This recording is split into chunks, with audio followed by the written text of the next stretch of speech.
All right, ladies and gentlemen, we are back on that ish. I am hosting with the inimitable Issue X. And we got the always brilliant and ever intellectually challenging Flavius Activist Maximus. Right. What up, folks? What up? Coming off of a great show yesterday. I hope you caught it. If not, go back and watch it. You can find it on Let's Get Serious. Yep, we're on that ish. Channel. Listen. If you guys aren't peeping our game, y'all are leaving stuff on the table. I just want to throw that out there. If you guys aren't paying attention to what we're doing, you're missing out. That's all I'm gonna say. True that. Anyway, what up, man? What's good? Man, just a little while ago. Yeah, I've been up and about. I just got back not too long ago. I went out to Grand Island. Was out at a pond out there. Had some coffee. Took in the scenery. Grand Island. Yeah. I've had some experience with Grand Island. Yeah, I was out in the Ville. Okay. I did some environmental door-to-door activism over there. And I feel like we had a good time. I feel like we raised a good amount of money, but they also, I'm pretty sure, had some racist cops. Well, yes, Trump country, for sure. Oh, okay. Yep. I don't even know if that's a politically correct thing to say anymore. Trump country? Yeah, like it's like such a pejorative now that it might become, I mean, I know we're not punching down, but you know what I mean? Yeah, I mean, they'll be fine. They'll be fine. I mean, we had a rich, a rich. I don't even know what to say. I don't even want to go into it, but I mean, the amount of bullshit that we had to put up with by having. No, I'm just speaking on behalf of all of the people who may have supported Trump or voted for Trump and either regretted it in the end or just don't have the character of those people we call Trumpers or trumpeters. You know what I mean? That's all I was speaking to, not necessarily Trump, but just there are people. No, I get what you're speaking to. Who may have voted for Trump that just don't necessarily espouse everything that Trump stood for after the fact. All right. Well, I feel the grace that you're giving them, and I think that's a cool and sweet thing. I don't know if I'm going to go so far as to say it's pejorative to say Trump country. I mean, really, all you're saying by saying Trump country is an area where they support him. I mean, but for me, when I say Trump country, right. You're right. I'm just saying more than that, though, and that's just based upon what kind of the cultural, and not even a spoken definition, just the implied definition that culture has impressed upon me. You know what I mean? Our current culture is impressed like this implied definition that when you say, like when I say Trump country, like I can think of 2019 when I went out to Lake Ontario to fish with my brother-in-law, and he was like, we're in Trump country, and that meant, for Black people, like to be on your P's and Q's. Like when you're looking around, you don't see you're not going to see a Black Lives Matter sign. You're going to see Confederate flags. You know what I mean? Like the TV show Them, or the other show that came out just before it, that was like that, right? Where the Black people are in, Oh, you're talking Lovecraft Country. Style. What's that? Lovecraft Country. Yes. Yeah. So yeah, absolutely. It's got that. And I mean, Lovecraft Country, when you really reflect on it, it might as well be another way of saying Trump country, because we know H.P. Lovecraft was a racist. He came up in racist times. Sure, we know the entire point of the show with making the cast predominantly Black, you know what I mean? And then calling it Lovecraft Country, you know what I mean? Yep. Like literally calling it Lovecraft Country. Now it's just now, that's just that awareness is just now coming to me. So with your non-liking horror, does that include Lovecraft Country as well? So it's interesting, right? Because horror is subjective. Like, because I grew up obsessed with vampires, I don't see any type of vampire movie, even if it's meant to be horror, as horror. Because the way that I look at it, my perspective on it is different. It's not horror to me. You know what I mean? And I'll say that with Lovecraft Country. I really consider Lovecraft Country more sci-fi fantasy, even though with a comedic spin, even though I think many people would categorize it as horror. It doesn't come off that way to me. You know what I mean? So I think there is subjective. You know, they say in Hollywood there's a thin line between horror and spoof. A very thin line, and it's kind of very easy to cross that line if you're not if a director isn't on his P's and Q's. You get something campy and funny. You know what I mean? So yeah, I don't know. I guess it's subjective. The traditional horror films, like I'll give you an example, right? Like my wife is obsessed with horror films. Like when I say obsessed, like it's nothing for her to be sitting at home in the dark with all the lights out watching a movie, and it's, you know, a horror film that, you know, the average person might be scared in that setting, and because to her they're not, like, to her it's not even like it's horror, it's just another movie. You understand what I'm saying? Like to her, you know what I mean? So I guess it's definitely subjective to the subscriber. For me, in my case, it's like, huh, I've never seen The Exorcist, I don't care to. You know what I mean? Are you there? Did I lose you? I'm here. I got you. Yeah, no, yeah, like I just don't care to. So certain elements, like, you know, I saw a scene from that show that I don't think would sit well with me, you know, from a person who's not a fan of horror films. When I just saw the little girl get snatched into the closet, I'm like, okay, well, that's just probably something I wouldn't watch because it looks like horror to me. And then my thing is people say, well, Ish, it's not, but it's always subjective. So then if I watch it and I feel that it is, then I've watched it. You know what I mean? Right. So well, the fact that they classify that as horror was enough. Is this like a religious thing, or? No. It's just a personal preference thing. Like I generally don't enjoy horror movies, and the fact that that was classified as horror, kind of, you know what I mean? It kind of was like, okay, well, then it's something that I just don't care to watch. I'll get feedback from, you know, people that I respect who have watched it. But like for you, it may not come off as horror, and it may for me. Right. You know what I mean? Yeah. Got you. Right. So, sure. What was I going to say? Some words, probably. Yeah, some words. Forgot what I was going to say. But daily routine's going well. You know, this. So, you know, I do some of the shopping on Amazon, and sometimes you see some of the reviews of the products, and you're hoping that those reviews are far and few between. So I'm hoping my skill is working well, but it's like I was less weight before I went to the bathroom than when I came back. So I don't know if that just means, like, you know, the scale is like so tentative that like anything will make it go up or down, or if it's just like weird shit. I mean, you're probably just getting back into, you know, the flow of life. So you just got to probably watch some things. No. That's not what we're talking about. I'm weighing myself every day, Ish. I literally. And you're saying, I literally weighed myself when I got up. Mm-hmm. After I took a piss, and I was one weight, and then I took a dump and weighed myself again, and I was up. That's what I'm saying.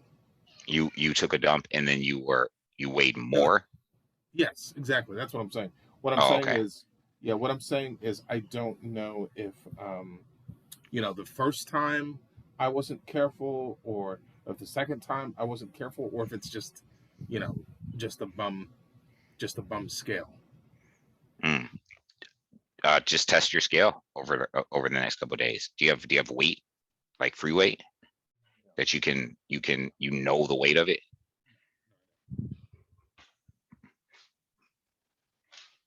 But yeah, that's annoying. Do you have like a free weight or something that you know the set weight of? You know, something that you know weighs 4 pounds, for instance. Oh, I can probably take an item from the. I could probably. No, Because the scale just might need to be adjusted. Well, I just bought it. I literally just bought it a few days ago. I don't know. I can look for a product that maybe hasn't been opened that has a certain amount of ounces in it. I got a unopened bottle of peroxide, unopened bottle of soap. I can do that. But I went through hell to get it, so I'm not returning it. I'm not. Not only am I not returning it, but like you don't like being a homeowner or like having a car, is one thing, and being able to like return things to Amazon, not having those things, I'm gonna lose. Right, it's gonna cost you more in the long run. Yeah, to catch a little Uber over there or to walk. Now, I mean, now that I'm getting it in shape, it's a nice walk over there. But now I'm gonna have, it's gonna be ridiculous. Yeah, that's ridiculous. So rule out return. Yeah, returns rule out. Is this an expensive scale? No, it's not expensive. It's like here's the thing. In general, if it's, let's see, damn, 4 pounds is crazy though. Well, if this shit is 4 pounds off, that's not good. That's annoying. But if it's like, because the first time I was looking down to see what the weight was, and the second time I was looking up, and then, when it freezes to let you see it, then I was looking down. Maybe there's a rule like, no, keep your head up because it, calibrates it wrong or something like that. I'm hoping it's something like that. But if it's not, 4 pounds it's not good for a scale to be off. But in the long run, if I'm losing as much weight as I need to, 4 pounds, isn't going to kill me, for lack of better words. But it would be nice to know from day to day what I'm doing, right? Because that's like kind of how you motivate yourself. You don't want to be like, oh shit, I put on 4 pounds and I'm doing lovely. I dropped 4 pounds and cheat yourself or right, lie to yourself or whatever. Right.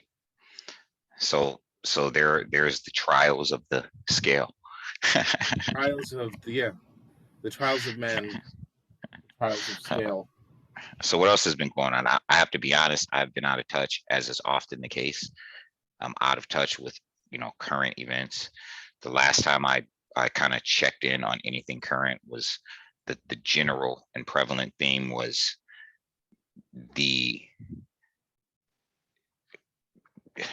number of mass shootings that have taken place in a short period of time. That was the last. I was kind of out of touch with that too. I mean, I definitely heard like of a couple of them, but maybe I heard of like he's potty. 3 of them. Maybe I heard of about 3 of them. So there's that. Yeah, I heard there was. You heard about DMX, right? Yeah. We had a conversation about that. Okay. About his passing. Who passed right after him? Wasn't it another artist? Black Rob, I believe. Yes, that's right. And on YouTube, there's videos of, I mean, and some of them are clickbait, but there's videos of people blaming P. Diddy, saying P. Diddy didn't do anything for Black Rob. I think the video I seen that alerted to me that he died was that somebody it was a response video and someone was sticking up for P. Diddy and how he had taken care of Black Rob like the entire time. Oh, okay. I didn't listen to the video. That was just how the video was titled. Okay. Which is what actually alerted me to the fact that he had died. Okay. Because I didn't know until I saw that video. I'm like, oh, Black Rob died. Made me want to go listen to See Me Sitting on the Roof.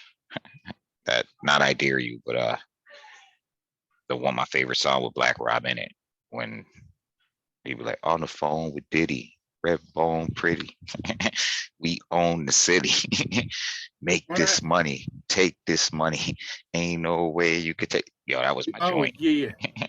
I know that joint. just the rhythm and the I don't beat. know if that's the same one that's like ran out of ammo, started throwing bottles. I don't recall. I don't remember all the lyrics. I just know Black Rob killed that track. That's my favorite line from him that I'll always remember. Ran out of ammo, started throwing bottles. And I was already on fish and spaghetti. Like, yo, man, it was killing that song, dude. Just the beat. Like, that was one of Puff Daddy's dopest beats. Wait, the song I'm thinking of is either 24 Hours to Live or it's 24 Hours to Live is from Mace. Okay.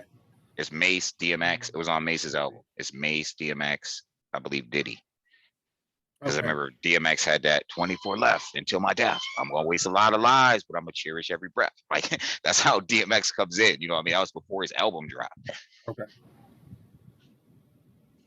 I saw a great video of DMX and Jay-Z kind of flowing back and forth. It wasn't a battle, but it was like, you know, they were just kind of going back and forth with each other. Not really back and forth, actually. Jay spit the most recent video that popped up.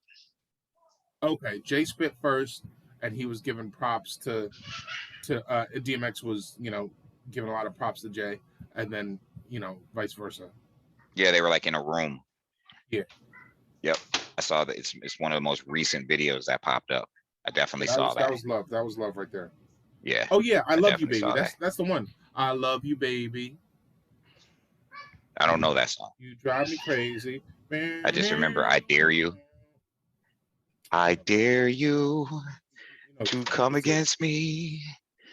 I dare you. That Black Rob joint. Yeah, I know that joint. Yeah, I know that joint. Go Google I love you, baby. It's a big one. It's the other one. You'll remember it. All right, I'll do that. Yeah, but again, my joint was the G-Dep, Puff Daddy, Black Rob joint. Make This Money. Oh yeah. I know that the Ghostface was on a remix. Yeah, that beat was just special. It was just special.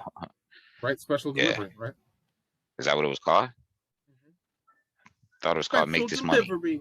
Special delivery. Oh. Okay, you're going somewhere else with it. That's the Ghost. That's the Ghost remix. Oh, is that what it's called? Yeah, special delivery. Okay, I just remember that. Make this money, take this money. Ain't no way you could take this from me. Ain't that's the money. That's the intro. Let's get it. They got you on the intro. Yeah, that beat, the way the beat came in, everything about it was dope. Everything about that joint was dope. I'm surprised Black Rob ain't go farther after that joint, because that was that song was a memorable song for me. I'm gonna have to play it pretty soon, just to like shout out, just to tribute OG, just to tribute Black Rob. You know what I mean? Yeah, you keep going in and out. You can't hear me? Now I can. Oh, okay. I see you got the new headphones. Yeah. No, I guess I wasn't. I'm not plugged in right now, so I'm using a different setup. I got my loud speaker setup. I wanted to test it out, but it also means I have to project. I can't can't whisper. You know what I mean? Yeah, no, I get it. Yeah, you can't whisper. You can't speak in your hushed tone. Right. Turn up. It's unfortunate because I like speaking in different levels. You know, I like the nuances. Turn up. I don't just like to DMX it the whole time. So what else has been going on? What are some of the hot topics? Again, I've been out of touch, so you gotta throw them at me. I'll catch. I mean, I'm not in touch any more than you are nowadays. I'm really not. I mean, you heard me go all the way to DMX, and yeah, we had been back. We had well, Black Rob was something we hadn't touched on. You know what I mean? Yeah. I'm not really familiar with any of the controversies. I think that's going to be the case forever. Whenever you have an artist producer combination, there's always if something happens to the artist, there's always going to be some criticism over the producer's input or influence in that artist's life leading up to the, like, no one was talking about whether Puffy was taking care of Black Rob before he died.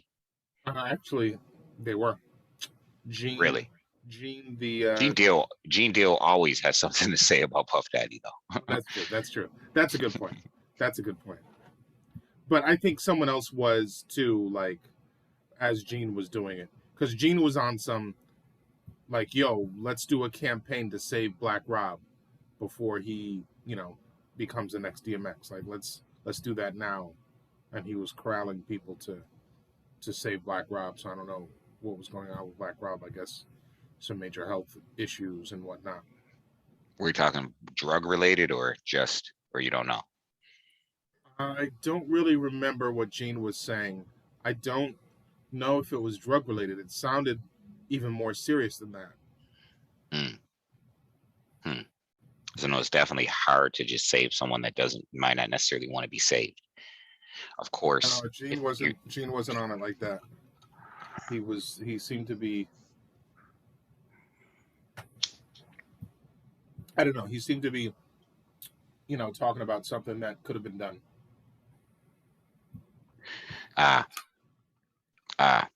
Okay. I certainly didn't watch the whole thing by any means, though.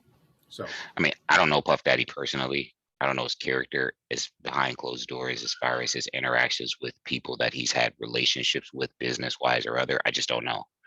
I would assume, and again, we all know assuming makes an A out of you and me, but I would assume nonetheless, and it, at the very least, it stands to reason to me that being in Puff Daddy's position is nothing to help someone who is on his label, with medical bills or what have you. You know what I mean?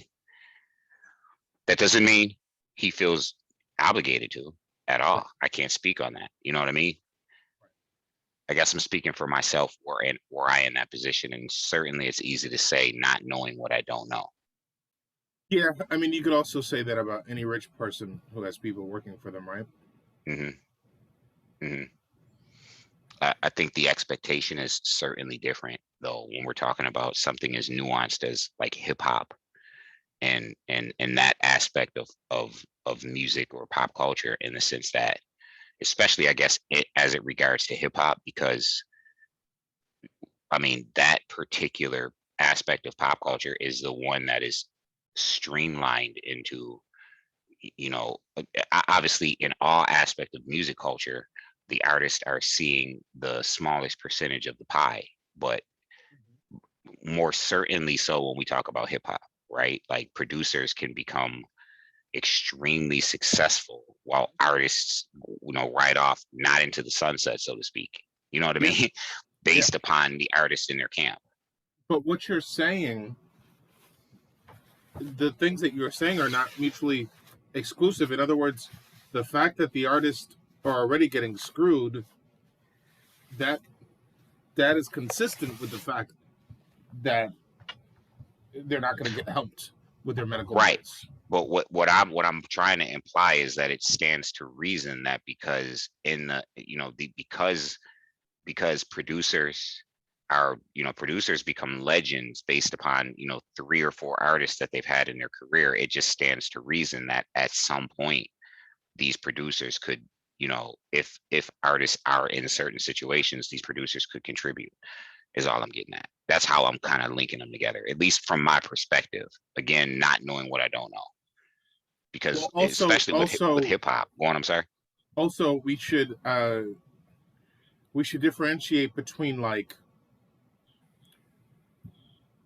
producers who have worked with, like, multiple, like, producers and, like, label heads, right? Because you have some producers sometimes overlap, but yes, you're right. Sometimes overlap, but you have producers who come in, do a few tracks for an album, and that's it, right? But then you have label execs who are, sitting there cashing in. Your Timberlands versus your Puff Daddies, where Timberland comes in and does some tracks for an album or produces an album, versus Puff, who becomes a label exec. That's the idea of it, though. I think Timberland's a bit more than that. and has done full albums. But yeah, that's the idea. Yeah, but I wouldn't say like Timberland's camp didn't really get off the ground in the same way that Bad Boy did. While Timberland still remained a sought after producer. Okay. Long after he tried to do his own camp. You know what I mean? Right. Well, let's say like a Just Blaze who never had a camp, right? Or even what's old boy who's like the master of Boy Wonder? What's his name? He's like the master of Mike Will made auto tune. I probably blocked that out. He's like the auto tune master. Like he won the first season of The Masked Musician, The Masked Singer. Because nobody knew he could really sing, and he can really sing, like sing. Yeah. I've heard. Oh no, I watched that first season of the Masked Singer, and I was blown away. And Anita Baker, not Patty Bell, Anita Baker was on it. Was it Anita? No, it was she was on it, and she lost to him. I'm trying to think of who it was. She lost to him? Absolutely, yeah, she did. She did, and only Robin Thicke knew who she was because like they couldn't. She was the B. And the first season of The Masked Singer, they had some. It's a good mix, right? Everyone can sing, but not everyone can sing like a powerhouse singer. But they get people who are either like B-level actors or former A-level actors or people in entertainment, and they put them in these costumes, and you have to figure out who they are along with the judges. And Robin Thicke figured out, was it Anita Baker? It was either Anita Baker, Patti LaBelle, or it wasn't Aretha. It was like one of the, I believe it was Anita. And when he heard her, because he's a student of music, Robin Thicke is, he really is. And he heard her and he didn't ruin it. He was like, I believe we're in the presence of a true diva. Like, I know who you are. And like, that's, you know what I mean? Like and oh boy, he won. And nobody knew who he was. When I tell you he was like, because no one knew he can really sing because he always auto-tunes. Not only is he always auto-tune, he's known for producing other people using auto-tune. And so he wanted, the reason why he did the show is he wanted people to know that like I can really sing, and he can really sing, like sing. Well, I'll believe you. I'll believe you if he won. The reason why I'm so skeptical is because there was a video going out, last year or the year before, one of these he can really sing videos, and I wasn't impressed like at all. Like, you know who I'm talking about? I know who you're talking about. Yeah, the Auto-Tune King, the big boy. Yeah. No, he killed it on The Masked Singer. He killed it, and he was singing songs, purposely choosing songs outside of an R&B wheelhouse. Okay. To show his range. I want you to see that video I'm talking about, so I know that I'm not just like, Well, it's kind of like we were talking about Jamie Foxx, right? And I was saying that I didn't think he was the greatest singer, and again, I'm wrong. And when I tell you that, I recall.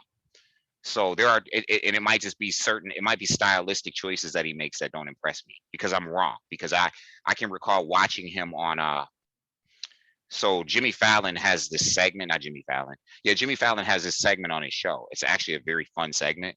Where he'll have I know the one you're talking about. There's two segments. There's two different ones that he does. So just to differentiate. And this is where I found out that Ariana Grande is like one of the best singers in the business. Oh yeah. I didn't know. Yeah. Her voice is something special. Well, there's actually three segments that he'll have. So one of the things he does is when he has a musician come in, he'll have them pick a category, right?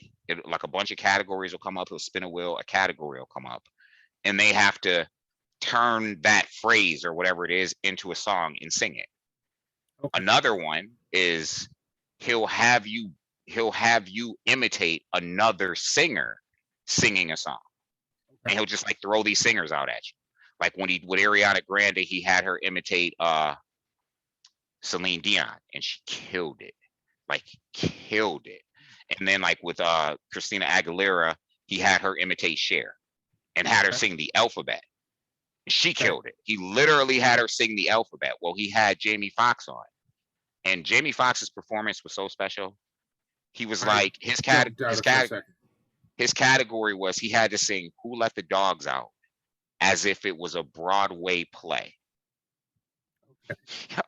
Jamie was like, I was walking down the street and a dog, it approached me and I said, who, who, who let the, yo, it was brilliant, dude.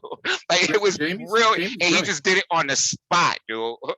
Like, dude, without Jamie's brilliant. What Jamie can do, when you said what you said about Jamie and about you know, who has, I forgot the word you used about the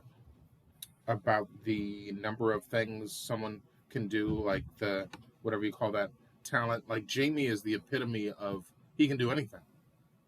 Yeah, I remember Vince Vaughn said, I would be so jealous to bring my girl around you.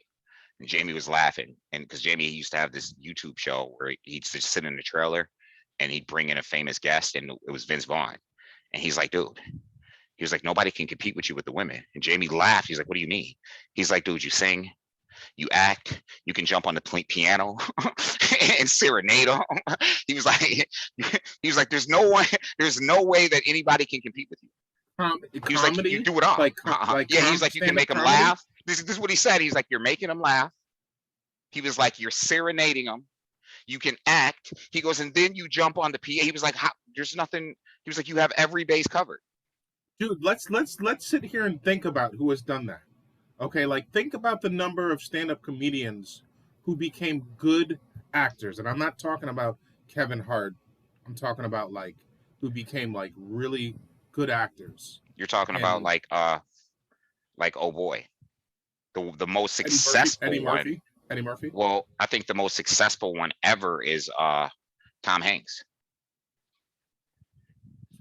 Okay, so that's a good one. That's a good one. Shit, I forgot about him. Now was he all that as a stand-up? I mean, he was slapstick comedy for sure and for a long time. Yeah, but I mean a stand-up though. I mean, I think he was successful enough that he was able to get a television show that led to a film career that was based around comedy. Like, he was a comedian for a long time before he became, like, now no one in this generation even sees Tom Hanks as a comedian or that he was a comedian. I didn't even see him until you said that. Yeah. So you're saying he had a successful stand-up career before he went into television?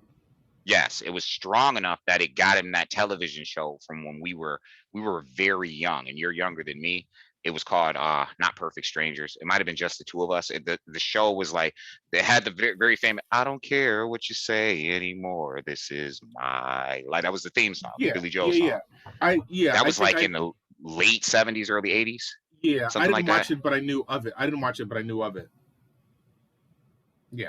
And then from there, I think they dressed like women in the show. Okay. Both of them, they were cross dressers in the show. Okay, so he would be an example of someone who never went back. Right. Robin Williams.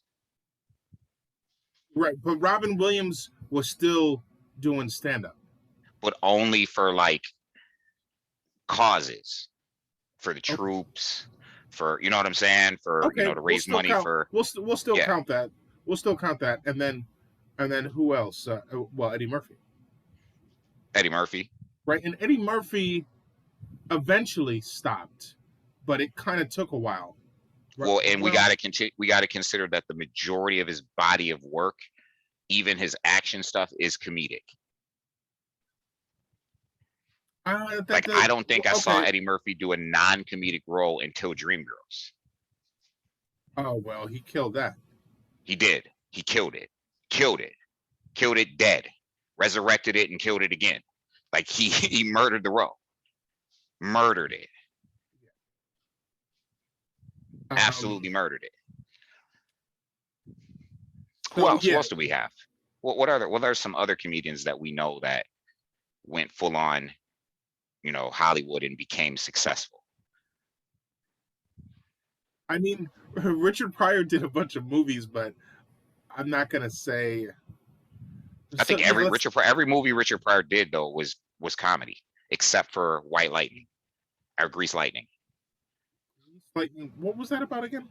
Grease Lightning. It was about Wendell Scott, the race car driver, the black race car driver. Oh, yeah. Was that a good movie? It was great. It's one of my all-time favorites.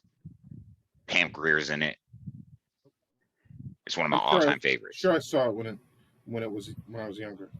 Yeah, he was younger, but that's the only movie that I know that Richard Pryor did that wasn't a comedy. That he wasn't, it wasn't. There was also JoJo Dancer, but he wasn't in that. He was. Oh, okay.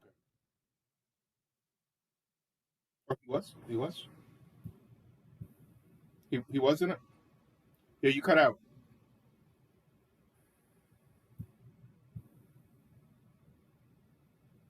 Yo.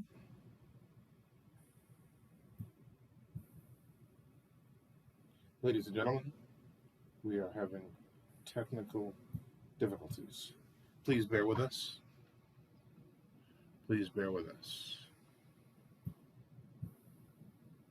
Oh, and I keep forgetting when a call comes through, it totally pauses the stream, at least for me. Okay, we're back on. Do you want to continue? Yeah. So who else do we have? We have there's a lot more comedians you could say Carl and what's his name? Who's the white dude? Who's the white dude that everybody loves? Who passed away now? He was in the Keanu films about time traveling. There were Keanu films. Oh, Bill and Ted. Yeah. Who's the most famous white comedian that everybody loves, including Chris George Rock, Carlin. George Carlin. Yeah, but he didn't do a lot of movies. No, he didn't. He pretty much did Bill and Ted. Yeah. I don't know what else he did. Yeah. There are a lot of comedians that we're just missing because we probably don't even see them as comedians anymore.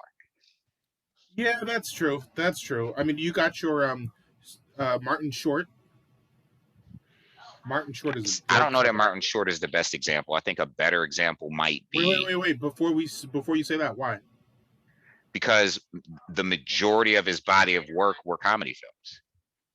Yeah, but he kills drama. He kills it. You got to watch. What did he do? There was a show with one of the best woman actresses. One of the best actors, period. I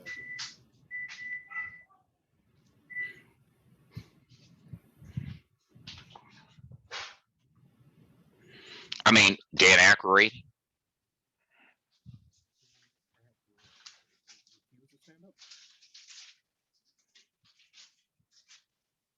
Are you there? Yeah, he was a stand-up. Yeah. Dan Aykroyd? Yeah, okay. He started on Saturday Night Live. Okay, but I mean, besides SNL, he was doing stand-up. Yeah, well, he started his career. So I guess is stand-up the bar, or are we just talking about comedians, right? Because he only got to Saturday Night Live. There's only two ways into that show. You're either writing comedy or you're doing stand-up comedy. Well, you see what I'm saying? Which way did he enter?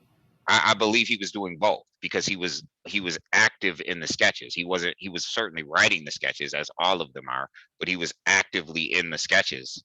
He's a Saturday Night Live alumni. I mean, I'm talking about stand-ups. I'm talking about what Jamie Foxx has done is amazing as someone who is one of the best, well, not one of the best stand-ups, but great stand-up. But see, he's both though. Well, Jamie Foxx is see, that's the thing, and that's why it's hard for me to differentiate, because Jamie Foxx would be Dan Aykroyd or Eddie Murphy, right? You start off doing stand-up, although Jamie didn't have many comedy specials. He transitioned into the active competition for Saturday Night Live. Like he was on a sketch comedy show, which really, you understand what I'm saying? Like that's generally the route for all of the stand-up comedians that we're talking about. Like all of the original, like it's even Tom Hanks, it's either you're doing stand-up or you're writing, or you transition into a sketch comedy show, which propels your career. Yeah. Which Jamie Foxx is so it's hard for me to differentiate between a Jamie Foxx and a Dan Aykroyd, because like I forget the name of the show. You know the show I'm talking about with Will Sasso, and that show was the active competition for Saturday Night Live, and I mean it actively competed. Yeah, you know what I mean? well, Jamie Foxx was also Wanda on what show was that? What show was that where he was Wanda? Was Oh that yeah, Martin? you're right. That wasn't Martin, was it? Or was it just Was it? the Jamie Foxx show? Hmm. Well, anyways, yeah. I mean, besides the shows he did, I mean, but he was doing stand up though. You know, Jamie Foxx Yeah, yeah. has, like I actually remember and know Jamie Foxx stand ups, and maybe with old boy, it's just because it's back in the day. So I don't know the Dan Aykroyd comedy Cedric special. the Entertainer. Yeah, I don't. Some of I his mean, serious turns are good. I didn't You, know that he had it. I didn't know that he had any. yeah, he has minor roles as a serious actor for sure. He has minor roles. I just recently saw one recently where he just plays like a shady type. No, he plays a preacher in a movie that I watched with Oh, Ethan Hawke. oh, okay. Is he kind of he's kind of comedic though, right? No, not at Like, all. oh, okay. No, it's a Oh, recent Ethan Hawke Ethan movie where Hawke. Ethan Hawke plays a preacher, and Ethan he plays a Hawke plays a preacher, preacher. yeah, he plays a pastor in a small Oh, church. is And Ethan Hawke shady? no, Oh, okay, he's conflicted, but he's not. He's an alcoholic for sure. okay, But he's not shady. He's a genuinely good pastor in a small church, okay. and the church happens to be in this town where there's a major church run by Cedric the Entertainer. That church is a major church, and they're not in active competition. While they're different religious denominations, Ethan Hawke kind of looks towards Cedric the Entertainer's character as his own, like a pastor to him, because you have a bigger church. You know what I mean? Your church is bigger. And Cedric the Entertainer doesn't want to get rid of Ethan Hawke's church. He wants to commemorate Ethan Hawke's church because it's the oldest church in the town. So every year they look to celebrate Ethan Hawke's church. And it's they're not enemies or anything. It's just Ethan Hawke is conflicted. He's dealing with a couple who, this guy and this girl who, like, the guy is suicidal, and he comes to him to counsel him, and the guy ends up, he's going to commit a terrorist act is what happens. And his girlfriend calls him and tells him, like, I found a bomb in the garage. So Ethan Hawke goes to her house, and she's like, you're not going to tell the police. And he doesn't. He just takes the bomb. You know what I mean? He kind of takes the bomb, and the guy ends up blowing his own head out. It's a pretty stark movie. You know what I mean? Like, it's a stark movie. Why do you always got to tell the end of the movie? No, that's not the end of the movie. That happens very early on in the movie. I mean, but still, why do you got to tell the actual... It's not. Is it a movie you were gonna watch? Dude, you have an ability to go watch the movie. Dude, you have the ability to tell stories and to make a movie sound exciting, and then you're gonna ask me, I'm sorry. I didn't know. I had no clue that's what I was doing at that time, and you're right. And I apologize. I just had no clue that's what I was. You know what I mean? My bad, man. I didn't ruin the movie for you, though. No, but you know what? Just in general, someone with your skills, just learn not to even tell those kind of points. Like, I didn't ruin the movie for you, though. Trust me. No, I got you, and I believe you. But I like to watch movies. I like every nuance. Surprise. I get it. Yeah, I like everything in a movie. My mom would love your style of telling a story, because she's asking, oh, what's gonna happen, and like stuff like that. And we kind of look at her like, don't you want to see for yourself? Why would you ask someone what's about to happen? But that's always... So for me, it's very easy to get into that, and I apologize, because for me as a storyteller, I'm often telling people, like, spoil it for me, and they're like, you want the spoiler? And I'm like, yeah, because you're not going to be able to recapture the artist interpretation. So I'm still going to get something. You know what I mean? Do you remember like, what that movie's called? I will find out for you before the end of the day. It was, I watched it on Netflix maybe 4 or 5 months ago. Yeah, because I with Cedric the Entertainer. You could just Google Cedric the Entertainer and Ethan Hawke, and it'll come up. Because it's the only movie they're in together. Yeah, I'd be surprised if I hadn't seen it, because I feel like I've seen a lot of Ethan Hawke. He does a lot. Ethan Hawke. Mm-hmm. He does a lot of the low. He's a better actor than I think people give him credit for. Yeah. Because he's one of those people that acts with his face. Right. You know what I mean? He's one of the people that stand out when I think of people that act with their eyes and act with their face. Ethan Hawke is. Speaking of great actors, so the show I was talking about, and if you haven't watched it, you should definitely drop everything and watch it. Is the show Damages. Everything? Drop at least your TV watching.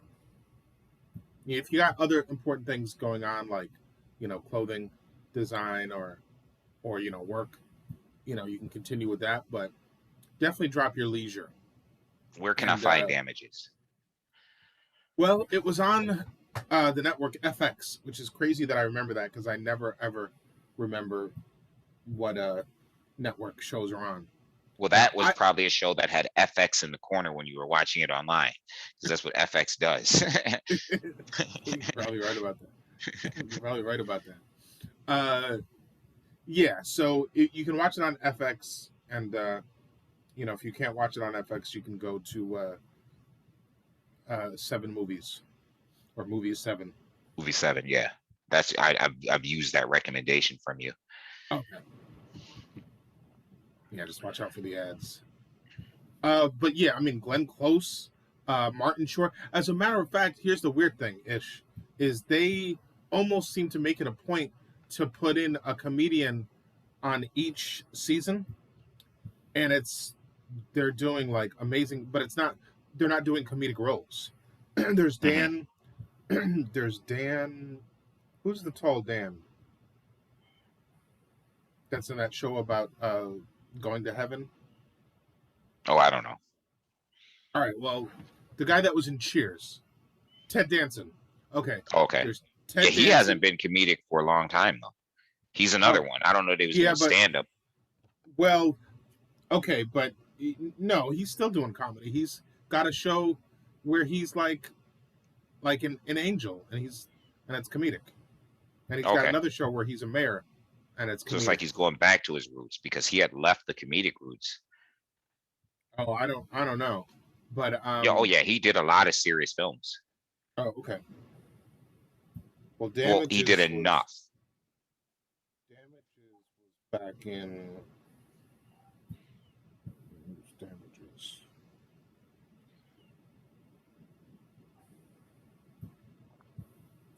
Okay, so yeah, each season. Oh, Damages, I guess, started in 2007. Oh, so there was 5 seasons. So 2007, 2012.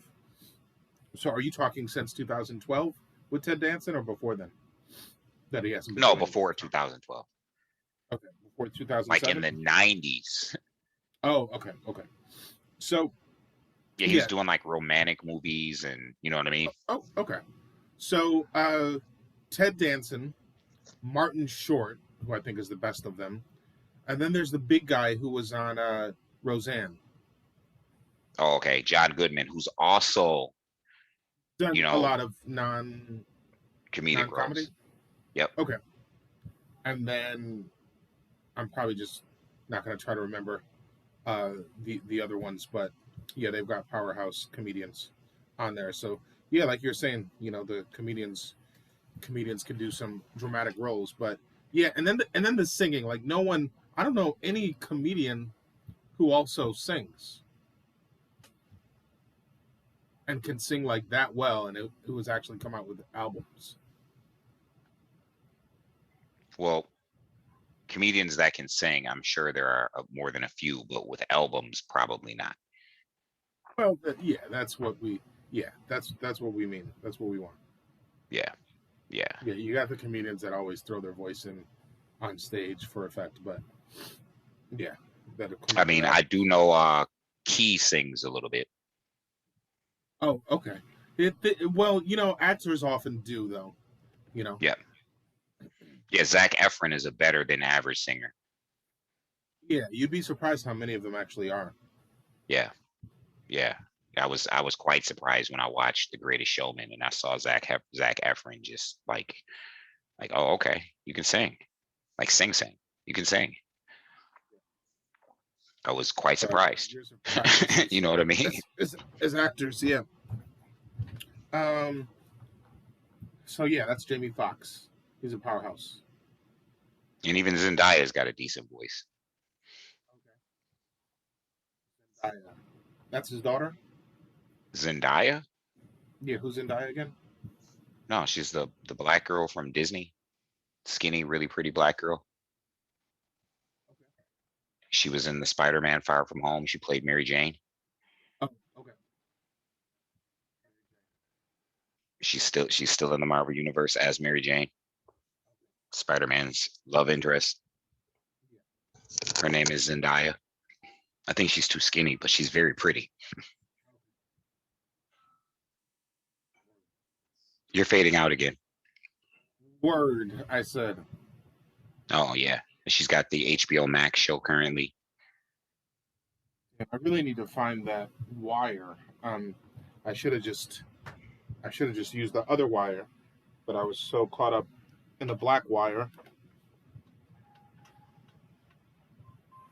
What? Oh, for your headphones? Yeah. Yeah. No, Jamie Foxx is ultra talented. He checks off a lot of boxes when it comes to talent. He definitely checks off a lot of boxes when it comes to talent. So yeah, I can't hate on that. But to bring it full circle, the guy whose name we can't think of right now, and it's probably, we probably should. He can sing. Wait, what guy we can't think of? The auto-tune guy. Oh yeah, I'm good not remembering his name. I mean, just for posterity's sake, in case people listen to the show, they might want to know. You'll be fine. You'll be fine, kids. Oh, he's an excellent producer too, obviously. He did years of assaulting my ears. Assaulting your ears? You didn't like some of his music? What? It was here the whole man. Oh man, this medicine's making me kooky. That's some magic trick shit. Watch this, kids. Now you see me? No, you won't. Oh, yeah. I think my brain is actively making me not remember his name now. Now it's just fucking with me. But then again, my brain pulled this shit too. So you never know. It's kind of bothering. It's kind of bothering me too that I can't remember his name. Yeah, he's like the auto-tune king. Oh man! Every time you say it, it hurts more. Like we didn't need that much auto-tune in our life. We just didn't. And I mean, everybody uses auto-tune these days. Like every singer is auto-tuned. That's horrible. You're making my case for me. I mean, but every singer is. Singer. Everyone's doing crack too. That doesn't make it good. You just don't hear the auto-tune the way that he turns it up. They just use auto-tune to polish off their vocals because you can. You know what I mean? That's the mixing and mastering process. Losing you. Lost you. You're gone.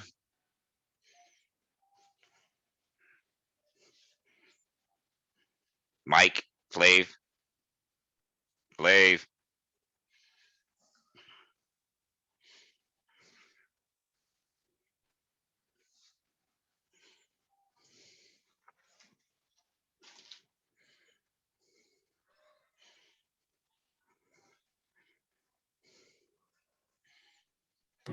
Hello? Lost you. Hello?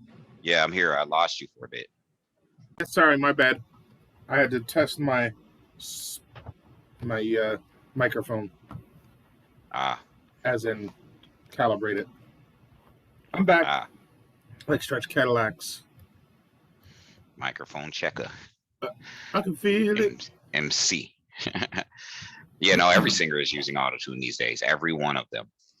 And was that a joke? Was that a joke that you made earlier about my oxygen when you said I see you got a new set of headphones? No, not at all. But I didn't have any headphones on. I thought you did have. When I first saw you, when we first came on and you were getting everything set up, you did have headphones on. I didn't know maybe that's oxygen. I wasn't making a joke. I don't think that's a laughing matter. Well, I was making those kind of jokes when I first came out. I don't know if it was a coping mechanism or if I just have a very dark sense of humor, a little bit of both. Humor. Yeah. Yeah, no, I definitely, listen, I got a shady sense of humor. You already know. I make things in the jokes that no one would dare make in the jokes. However, that one I wasn't going to touch. Wait a minute, hold up. Okay, I think I just did it. Ish. Make sure you write this down. We got to get someone who can do it. So one day, headphones will look like this. So you know how I'm into 4D movies, right? And you know what 4D movies are, right? Yes, We I know talked what they about are. this. I didn't know you were into them. Oh yeah, man! I'm surprised we didn't talk about this. I mean, I've been to a few, but the first one I went to, it was either, I think it was Civil War. I think it was Captain America: Civil War, if I'm not mistaken. Okay. Which is like the dopest movie to watch in 4D because they go all fucking out. Now, after that, we went to see another movie, which was some Star Trek bullshit. And I like Star Trek, so I'm not hating on Star Trek, you know that, but they mailed this fucking movie in, and they did not try for the 4D. Like, we honestly could have gotten our money back if we wanted to. I think we could have, like, as long as we did it, before the first half of the movie or whatever, we should have gotten our money back. But anyways, Civil War 3D, 4D was so phenomenal, and we were like, all right, this 4D shit is like expensive. It's like $30 or something like that. And we were like, I wonder if this is really going to be worth our money. Within the first 5 minutes of the movie, we were like, this is worth every penny. But you know all about them, like how they splash water on you and they do smells and your whole seat moves, and every time bullets come, like your whole body vibrates and all that. You know all that. No. It's great. Like, go to next time there's a Marvel movie, and if you, I don't know where the nearest 4D movie is to you.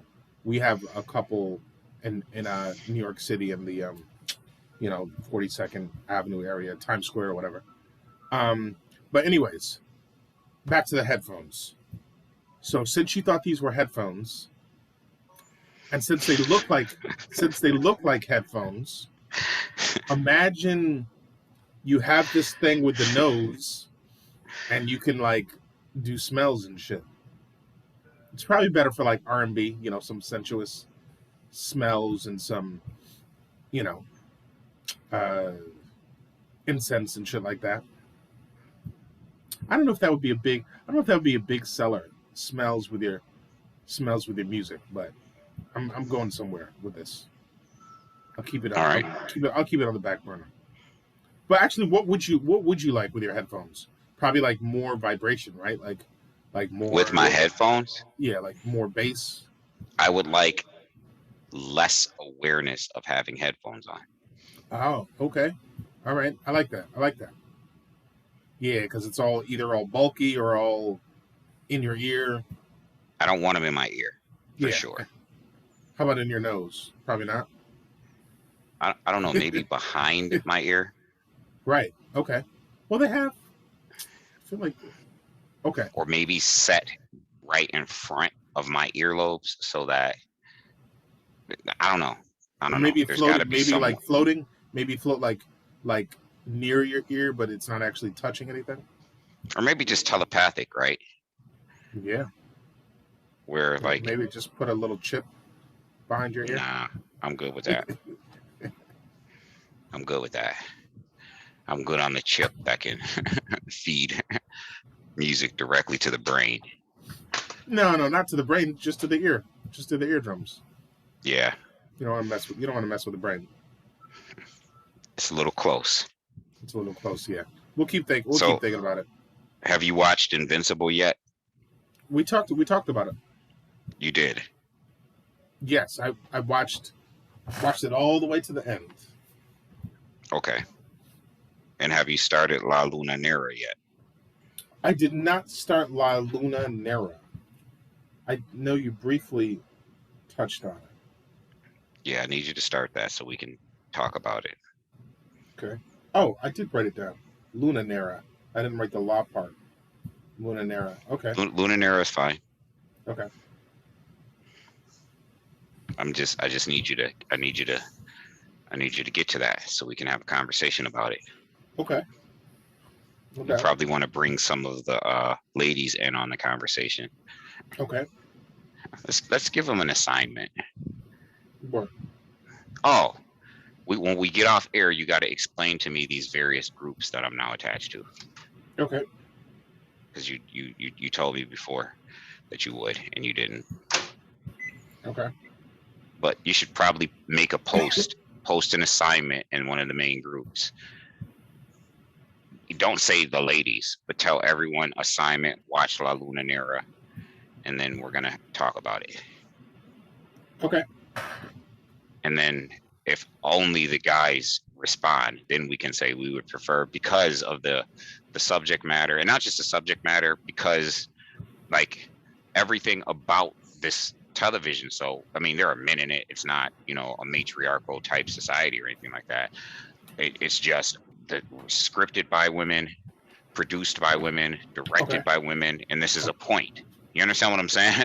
Yeah. Like it was a point to that, not just it happens to be, which in the future it should just be it happens to be, but we live in a society where, people have to make a point to represent themselves. Yeah. I mean, a point, but also to get work. Also, that's what I mean by point. Everything under that umbrella, everything that you want to, you know what I mean? It's unfortunate that we live in that society, but we do. Yeah. You know what I mean? So for me, this is not a criticism. I am proud of it. You know what I mean? I'm so proud of what was created as a result of it. Yeah. And is this this is a foreign show? Yes, I believe Italian. Okay. However, the main character isn't Italian. Well, she is, but she's like a Black Italian. Okay. She's definitely ethnic. And very striking. Right. Like, I had to find out who this person was. Like, who are you? Where have you been? Very striking. So, yeah. And yeah, she's like a Black Italian. That's the best way I can describe her. She's very ethnic, but certainly Italian. You see what I'm saying? So yeah, that's something I think you should check out. Okay. Definitely check it out as soon as you can.